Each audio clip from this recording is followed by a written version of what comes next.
Hello, this is Mark Sabatella from Outside Shore Music. In this video, I'm going to talk about the term block chords. I'm going to be talking about these in a few more videos coming up, and we're going to be doing a whole study of this in my Outside Shore Music community within the Musicianship Workshop. And I want to just make sure that we understand what it is we're talking about. So first of all, what do I mean by a block chord?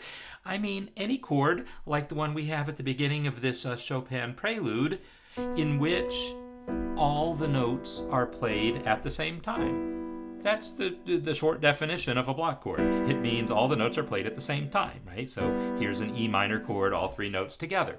And I would make a differentiation between a block chord versus what we have here in Clair de Lune by Debussy. We have this what's called an arpeggio, when we take the notes of the chord and kind of play them one at a time. So this is a D flat chord, and we're playing the notes one at a time, and then an F minor chord one at a time, and then an F flat major chord played one at a time, and so forth.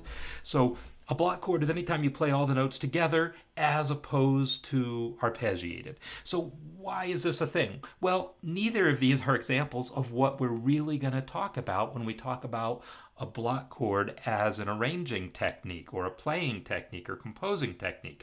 We're specifically going to talk more about what Debussy does a few measures earlier, in which he harmonizes. He has this lovely melody,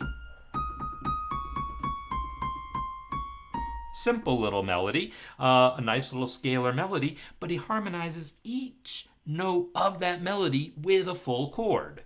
So we have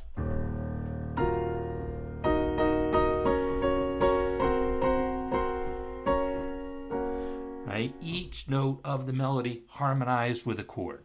So when we talk about block chords as kind of a style of writing, of creating music, this is really what we mean. It's a way of taking a melody and harmonizing each note with a particular chord voicing. It could just be the same chord over and over again, like it was here. This was all just that same E flat minor chord, but often it involves actually changing chords, like for instance, if I took the same basic idea and did something like this, let's say,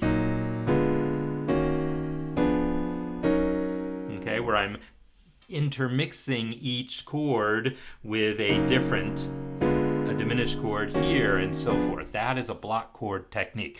Lots of things to learn about how people can use block chords in creating music, and I'm going to be going into much more detail about that in my musicianship workshop. Hope you will join me there.